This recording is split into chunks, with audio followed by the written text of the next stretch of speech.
Okay, welcome again. We'll cover in this second snippet it's a supplementary tutorial to explain the use of an AND gate in a binary adder example. In the last tutorial, we cover how to add two binary numbers together by connecting it with via a series of full adders. And let's do a quick recap and show you how to do that. And so this is a series of full adder, and these are the full adder. Okay, and we're trying to add three numbers together. In this case, let's use a simple example. Let's say we are trying to add 0, 0, 1 to let's say 0, 1, 0. Okay. Now if you perform a binary addition, the answer would be 1, 1, 0, right? So let's say this represents your A, this represents your B. So in order to get the full adder to help you to do the binary addition, this is what you would do. Let's use a green pen for the A. So this represents your A. You connect it this way. You connect it this way to your A. You connect it in relative manner. Okay, so this is your A. Then your B would be connected, let's say through an example. Okay, so this is your B. This is your B. This is your B. Okay, if you connect it in this way, you're almost done, but don't forget you need to connect the full adder in series. You cascade it. Now the output of the first stage of addition goes to the input of the second stage of the addition. Likewise here. And don't forget to set this to 0, because at the first stage of the addition there is no carry in. So this will be 0. So you're almost done. So this represents basically the sum that you are trying to arrive at.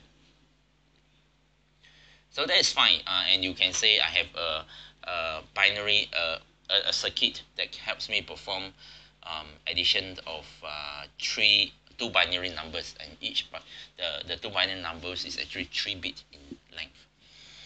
Okay, and but sometimes you will also, in such a diagram, you also see a AND gate. Okay, so let me draw the AND gate and explain to you the use of this AND gate. So you actually connect the AND gate to the sum. Okay, this is the sum, and one side of the AND gate is connected to the sum, and you will have a control signal. Let's call this control signal Z. Z is actually connected to the other side of the AND gate. Okay,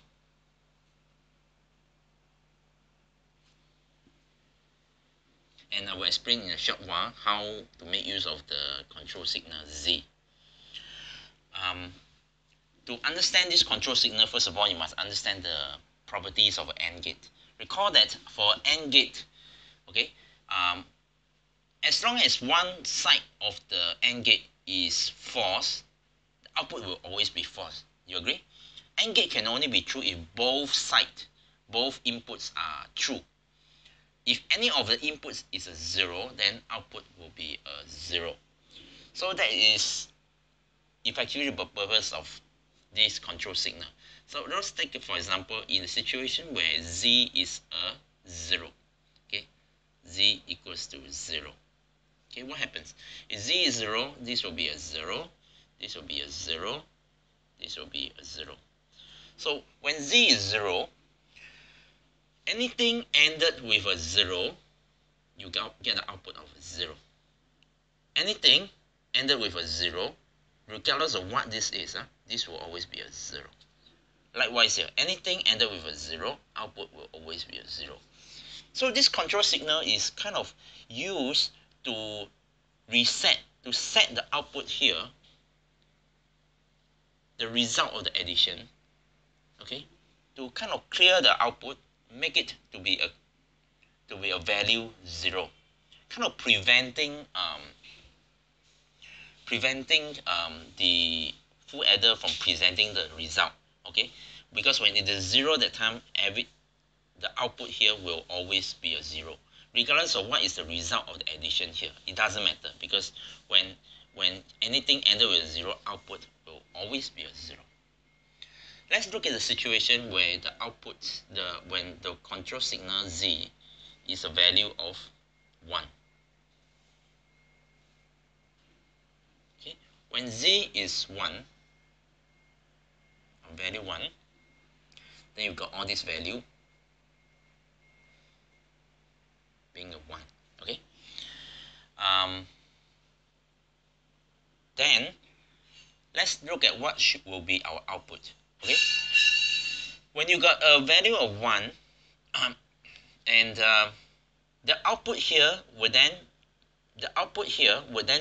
be very much depending on what is the status here. So anything ended with a 1, the output will be very much depending on what is the value here.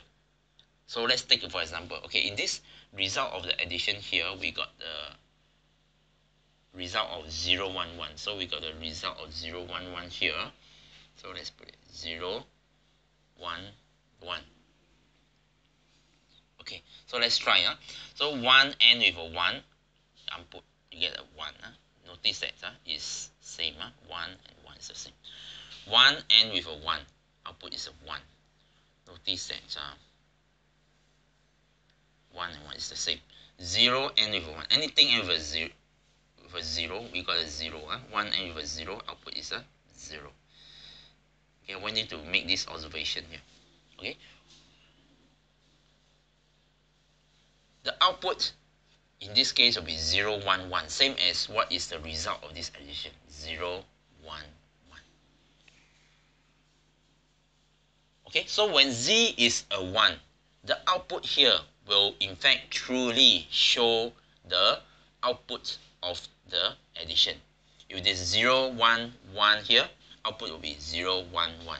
If it is 1, 0, 1, for example, then output will be 1, 0, 1. On the other hand, again, let me repeat, if Z is a 0 now, okay, if it's a 0 now, okay, anything ended with a 0, you can be very sure whatever this value is, you don't care. Whatever the sum, you don't care. Because anything ended with a 0, you can be very sure that the output will always be a 0. So Z, the signal Z is kind of used as a control signal to make a decision. Okay, if I don't want to display the result to the external world at this point of time, I will set this control signal to a value of 0. When it's set to 0, the output will always be a 0.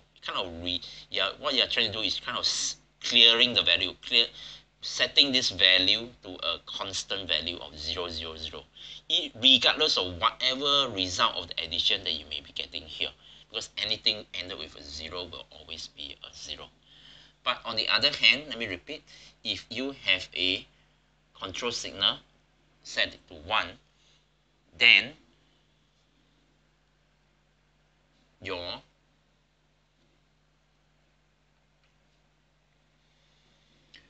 output will be very much dependent on what is your input, what is the value of the sum. Okay, if it is 0, then it will be a 0. If it's a 1, it will be a 1. If it's a 1, it will be a 1.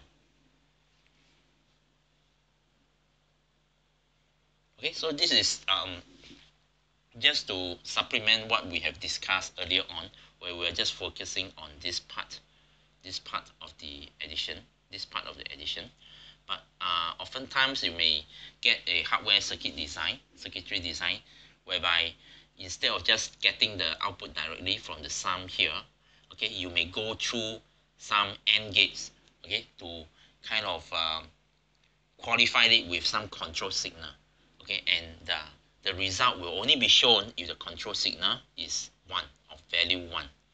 If the control signal is of value 0, okay, the output, the sum will not be shown. It will always be shown as 0, 0, 0.